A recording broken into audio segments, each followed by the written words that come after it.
Shabbat Shalom. Hoy vamos a comenzar, hoy vamos a hablar acerca de orar, velar y discernir. El Shabbat anterior hablamos de Marcos 13:33, que dice, mirad, dice Yeshua, mirad, velad y orad, porque no sabéis cuándo será el tiempo, hablando acerca de su segunda venida. Y habla acerca de una parábola, vamos a recordarla rápidamente. Dice, es como el hombre que yéndose lejos dejó su casa y dio autoridad a sus siervos y a cada uno su obra, y al portero mandó que velase.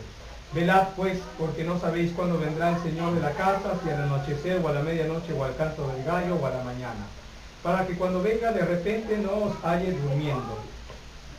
Y lo que a vosotros digo, a todos los digo, velad. Entonces el portero de la parábola, como ya leímos, debe estar en un estado de alerta, y este estado se fortalece mediante la oración y el discernimiento, que son las palabras que encontramos en el versículo 33, mirad, velad y orad. Entonces el velad se nutre de la oración y de el mirar, que significa en griego discernimiento. Y todo el contexto en el que se escribe todo esto es una advertencia acerca del día del Señor, cuando Él venga, cuando en su segunda venida. Así, discernir, tendríamos que entenderlo, el mirar, tendríamos que entenderlo en el contexto de poder conocer lo bueno, discernir lo bueno de lo malo, discernir la auténtica doctrina de Yeshua cuando se predica, discernir en el contexto de las palabras de Yeshua, lo que tiene que ver con los falsos mesías, por lo tanto con las falsas esperanzas, con los falsos propósitos que tiene la vida espiritual, o mejor dicho, no es que la vida espiritual tenga falsos propósitos, sino que los falsos propósitos que se ponen al lado de la vida espiritual. Si hay un falso Mesías, hay una falsa esperanza y hay un falso propósito. El falso Mesías es aquella falsa redención que puede estar inscrita equivocadamente en la enseñanza de la verdad que sería la palabra de Dios. El creyente tiene que discernir entre las cosas de Dios y las que no son de Dios. El creyente tiene que discernir para poder encontrar la verdad, y para ello debe de ser una persona humilde, que tiene que continuar arrepintiéndose, es decir, conociendo su vida, de qué cosas debe de arrepentirse, y obrar ese arrepentimiento y dar un fruto de arrepentimiento. El orar se refiere justamente la oración para que el discernimiento y el velar se hagan concretos en la vida cotidiana de uno, ¿no? Si nosotros buscáramos discernir pero no lo complementáramos con el orar, o buscáramos velar y no lo complementáramos con el orar, ahí el sentido de ello se vendría abajo, sería algo muy incompleto, porque el velar se refiere a la conducta, se refiere, por ejemplo, 1 Corintios 16:13, habla de que velar es portarse varonilmente, ¿no? Portarse cabalmente. Más adelante en el Brit Hadashah, el velar está acompañado también de el no pecar, está acompañado del ser sobrios y está acompañado de estar firmes en la fe y en esforzarse. Entonces, es interesante cómo Yeshua concibe este estado de alerta de una persona que tiene que estar cuidando mucho sus pasos, tiene que estar cuidando bien y continuamente sus pensamientos, sus planes, sus propósitos, y cuestionarse constantemente delante de la palabra de Dios. No pensar que las cosas están dadas por hecho, o que pueden ser obviadas, porque uno tal vez ya las ha leído, ya más o menos tiene una idea de ello, sino que uno tiene que recurrir siempre a la palabra de Dios. Uno no puede decir que uno ya lo sabe por completo. Uno siempre tiene que estar alerta, cuestionándose. La palabra velar que encontramos aquí en Marcos es la palabra griega agrapneo.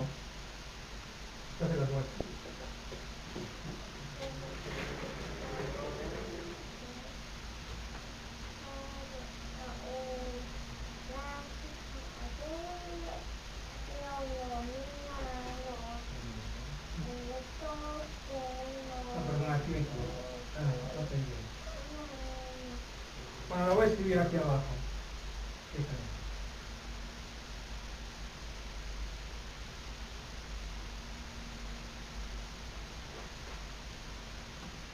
Es agrupneo.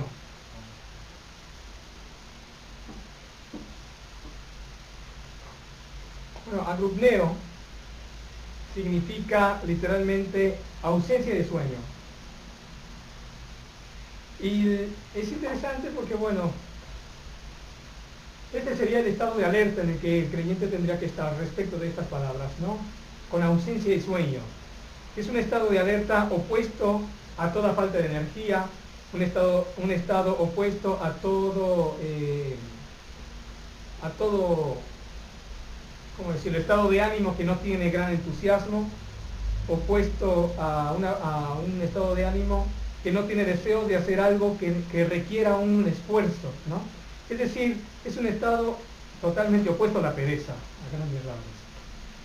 Y es interesante que Yeshua diga esto, ¿no? Constantemente, que no tengamos que ser perezosos. ¿Por qué? Porque la pereza es una parte de la condición humana que le parece inseparable, ¿no? Entonces, uno tiene que cuidarse de ser perezoso. Uno puede tal vez no ser perezoso para las cosas cotidianas del trabajo que exigen cierto orden en nuestra vida cotidiana, pero para lo espiritual no podemos ser perezosos en ningún sentido. Entonces, tendremos que esforzarnos. ¿En qué sentido? ¿En qué aspecto? Esforzarnos en dejar por ejemplo, los malos hábitos. Los malos hábitos como el hablar mal de alguien, por ejemplo, ¿no? Tenemos que estar listos. Estar despierto significa estar listos, o estar velando, mejor dicho. Listos a atender una indicación de Dios. No dejar que algo se nos escape para que nosotros lo corrijamos inmediatamente. Estar alerta respecto de qué, de nosotros mismos, de nuestra conducta, de nuestra forma de ser. Y es interesante que los planes grandes de redención del universo, del mundo, de la creación, tengan que ver con aspectos de la conducta cotidiana de los seres humanos. Algo que parece tan trivial, o algo que parece que uno puede dejar de lado y corregirlo después, o algo que uno pudiera creer que hay cosas más importantes que el hecho de corregir mis preferencias, mis pensamientos, mis ideales delante de Dios. En realidad estas cosas tan pequeñas son tan importantes, aparentemente pequeñas, que están incluidas en la redención final. Y vamos a ver cómo. Entonces vamos a comenzar hablando, para poder ver cómo. Acerca de esto vamos a comenzar hablando de la pareja que existe entre el velar y la oración. La podemos entender de dos maneras. La primera, en Lucas 21, 36, Yeshua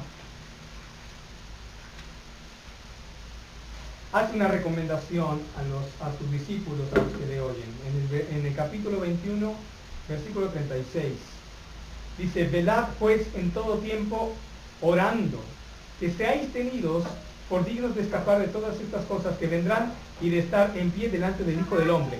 Y el contexto de estas palabras va de la mano con lo que vimos previamente con Marcos, ¿no?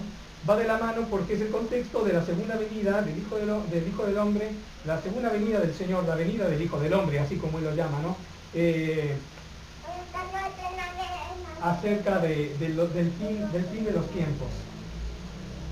Entonces, lo leímos y hay dos cosas específicas muy importantes: ser dignos de escapar y estar en pie delante del Hijo del Hombre.